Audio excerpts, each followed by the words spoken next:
ముఖ్యమంత్రి నారా చంద్రబాబు నాయుడు గారి బ్రాండింగ్, మంత్రి నారా లోకేష్ అవిరళ కృషి, ఆయన పట్టుదలతో ఆంధ్రప్రదేశ్కి 87,000 కోట్ల రూపాయల అతిపెద్ద భారీ ప్రాజెక్ట్ విశాఖపట్నానికి వస్తా ఉంది. గత సంవత్సరం అక్టోబర్లో నారా లోకేష్ గారు అమెరికా పర్యటనలో భాగంగా గూగుల్ యాజమాన్యంతో మాట్లాడి ఆంధ్రప్రదేశ్కి తీసుకొచ్చేందుకు చేసిన కృషి ఫలితమే కరెక్ట్ గా సంవత్సరం కాలంలో ఆ గూగుల్ సంస్థ నిర్ణయం తీసుకుని 87,270 కోట్ల రూపాయల పెట్టుబడితో విశాఖ తీరంలో డేటా సెంటర్ ప్రారంభించబోతోంది. అతి త్వరలో ఉత్తరాంధ్ర రూపురేఖలతో పాటు నవ్యాంధ్ర దశ దిశ మార్చే అతిపెద్ద సంస్థ గూగుల్. గూగుల్ సంస్థ ద్వారా వేలాది ఉద్యోగాలు, పరోక్షంగా కూడా వేలాది ఉద్యోగాలు రాబోతున్నాయి ఆంధ్రప్రదేశ్ యువతకి. ఏదైతే 2024 ఎన్నికల్లో నారా లోకేష్ గారు 20 లక్షల ఉద్యోగాల కల్పన లక్ష్యమంటూ ప్రకటించారో ఆనాటి నుండి నేటి వరకు ప్రతిరోజు రోజుకు 2-3 సార్లు ఆయన గుర్తు చేసుకుంటూనే ఉంటారు. ఏదైతే నిరుద్యోగ యువతకు హామీ ఇచ్చాడో ఆయన ఆ మాటను మడమ తిప్పకుండా ప్రతిరోజు 2-3 సార్లు గుర్తు చేసుకుంటూ తన లక్ష్యాన్ని ఛేదించేందుకు భారీ పరిశ్రమల్ని, ఐటీ కంపెనీలని రాష్ట్రానికి తీసుకొస్తూ ఈ 16 మాసాల్లో ఎన్ని కార్యక్రమాలు ఆయన చేపట్టడం మనం చూసాం.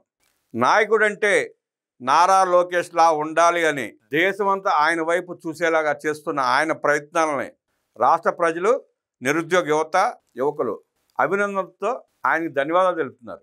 నాయకుడంటే నారా లోకేష్ లాగా రాష్ట్రానికి భారీ పరిశ్రమలు, ఐటీ కంపెనీలు తీసుకొచ్చి నిరుద్యోగ యువతకి ఉద్యోగాలు కల్పించాలి. కానీ గత పాలకుడు జగన్మోహన్ రెడ్డి లాగా గంజాయి అమ్ముకోవడానికో, చీప్ లిక్కర్ తయారు చేసి అమ్ముకోవడానికో యువతను ప్రేరేపించేలా ఉండకూడదని, జగన్మోహన్ రెడ్డి రాజకీయ నాయకుడు కాదు, ముఠా నాయకుడు మాత్రమే అంటూ ప్రజలు చేత్కరించుకున్న పరిస్థితి కూడా మనం చూస్తున్నాం. ముఖ్యమంత్రి చంద్రబాబు నాయుడు బ్రాండ్ ఇమేజ్, రాష్ట్ర ఐటీ ఎలక్ట్రానిక్స్ శాఖల మంత్రి నారా లోకేష్ నిరంతర కృషితో ఆంధ్రప్రదేశ్ రూపురేఖలు మారబోతున్నాయి. ఆంధ్రప్రదేశ్ భవిష్యత్తును మలుపు తిప్పే అతిపెద్ద ప్రాజెక్టుకు న్యూఢిల్లీలో అవగాహన ఒప్పందం కుదరనుంది.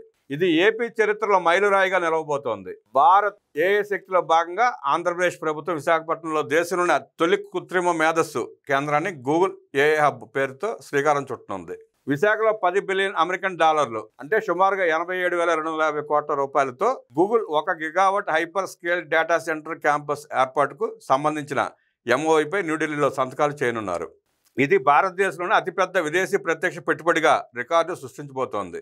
న్యూఢిల్లీలోని మాన్సింగ్ హోటల్లో మంగళవారం ఉదయం 10 గంటలకు ముఖ్యమంత్రి చంద్రబాబు నాయుడు, కేంద్ర సమాచార ప్రసార శాఖ మంత్రి అశ్విని వైష్ణవ్, కేంద్ర ఆర్థిక మంత్రి నిర్మలా సీతారామన్, రాష్ట్ర ఐటీ ఎలక్ట్రానిక్స్ శాఖల మంత్రి నారా లోకేష్ సమక్షంలో ఏపీ ప్రభుత్వ ప్రతినిధులు, గూగుల్ ఉన్నత స్థాయి బృందం ఎంఓఐపై సంతకాలు చేయనున్నారు.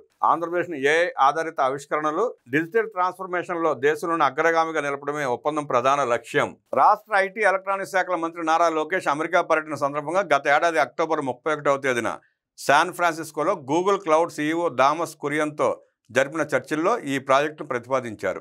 ఆ సమావేశంలో ఆంధ్రప్రదేశ్లో ప్రపంచ స్థాయి ప్రమాణాలతో ఏఐ ఎకోసిస్టమ్ ఏర్పాటు చేయడంపై చర్చించారు. ఆ తర్వాత గూగుల్ ప్రతినిధులతో పలు దఫాలుగా జరిగిన చర్చల కార్యరూపం దాల్చాయి. గూగుల్ ఏఐ హబ్ ద్వారా ఆంధ్రప్రదేశ్ రాష్ట్రానికి గూగుల్ సంస్థ పూర్తి ఏఐ సాంకేతిక వేదికకు ఆతిథ్యం అవకాశం లభిస్తుంది. దీని ద్వారా భారతదేశంలో కృత్రిమ మేధస్సు ఆధారిత అభివృద్ధిలో ఆంధ్రప్రదేశ్ కీలక నాయకత్వం వహించబోతోంది. ఈ ప్రాజెక్ట్ ద్వారా గూగుల్ సంస్థ రాబోయే 5 ఏళ్లలో సుమారు 10 బిలియన్ అమెరికన్ డాలర్ల పెట్టుబడి పెట్టనుంది. ఇది ఆసియాలోనే గూగుల్ చేపట్టే అతిపెద్ద ప్రాజెక్టులలో ఒకటిగా నిలుస్తుంది. ఈ పెట్టుబడి ద్వారా వేల సంఖ్యలో ప్రత్యక్ష, పరోక్ష ఉపాధి అవకాశాలు లభిస్తాయి. రాష్ట్రంలోని యువత కోసం విస్తృత స్థాయి ఏఐ నైపుణ్యాభివృద్ధి కార్యక్రమాలు అమలు చేస్తారు. అలాగే ఈ ఏఐ హబ్ ద్వారా విశాఖపట్నానికి మరిన్ని గ్లోబల్ పెట్టుబడులను ఆకర్షించే అవకాశం ఉంది. తద్వారా టెక్నాలజీ, ఇన్నోవేషన్ రంగాల్లో విశాఖ ప్రధాన కేంద్రంగా మారుతుంది. ప్రపంచ స్థాయి మౌలిక సదుపాయాల కల్పనతో పాటు వ్యాపార అనుకూల విధానాలను అమలు చేయడం ద్వారా ఆంధ్రప్రదేశ్ను జాతీయ స్థాయి ఏఐ ఎక్సలెన్స్ సెంటర్గా అభివృద్ధి చేయడమే ప్రజాప్రభుత్వ లక్ష్యం. గూగుల్ చేపట్టే ఈ ప్రతిష్టాత్మక ప్రాజెక్టు ద్వారా విశాఖపట్నాన్ని ఏఐ సిటీగా మార్చబోతోంది. విశాఖలో ఏర్పాటు చేసే డేటా సెంటర్ ద్వారా గూగుల్ తన పూర్తి కృత్రిమ మేధ వ్యవస్థను అమలు చేసి భారతదేశంలో ఏఐ ఆధారిత ట్రాన్స్ఫర్మేషన్ను వేగవంతం చేయనుంది. ఈ కొత్త ఏఐ హబ్లో అత్యాధునిక ఏఐ మౌలిక సదుపాయాలు, డేటా సెంటర్ సామర్థ్యం, భారీ స్థాయి ఇంధన వనరులు, ఫైబర్ ఆప్టిక్ నెట్వర్క్లను ఒకే చోట సమన్వయపరిచి విశాఖపట్నాన్ని భారతదేశ ఏఐ ట్రాన్స్ఫర్మేషన్ కేంద్రంగా నిలబెడుతుంది.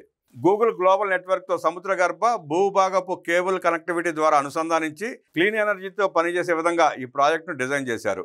ఆంధ్రప్రదేశ్ ప్రభుత్వ అంచనా ప్రకారం ఈ ప్రాజెక్ట్ 2028-32 కాలంలో సగటున సంవత్సరానికి 10,518 కోట్ల జిఎస్డిపి వాటాతో పాటు సుమారుగా 1,88,220 ఉద్యోగాలను సృష్టిస్తుంది. గూగుల్ క్లౌడ్ ఆధారిత ఉత్పత్తుల ద్వారా సంవత్సరానికి 9,553 కోట్ల అదనపు ఆదాయం సమకూరుతుంది. మొత్తం 5 ఏళ్లలో సుమారు 47,720 కోట్ల ఆర్థిక లక్ష్యాన్ని చేరుకునుందని అంచనా వేస్తున్నారు. ఈ ప్రాజెక్టు ఇటీవల రాష్ట్ర ముఖ్యమంత్రి చంద్రబాబు నాయుడు ఆధ్వర్యంలో జరిగిన రాష్ట్ర ఇన్వెస్ట్మెంట్ ప్రమోషన్ బోర్డు ఆమోదం పొందింది. ప్రాజెక్టును వేగవంతంగా ప్రారంభించడానికి వీలుగా సింగిల్ విండో క్లియరెన్స్, అత్యాధునిక మౌలిక సదుపాయాలు, renewable energy, plug and play మౌలిక వసతులను AP economic development board, IT and electronics శాఖలు సమన్వయంతో అందించే విధంగా ఏర్పాట్లు చేశారు.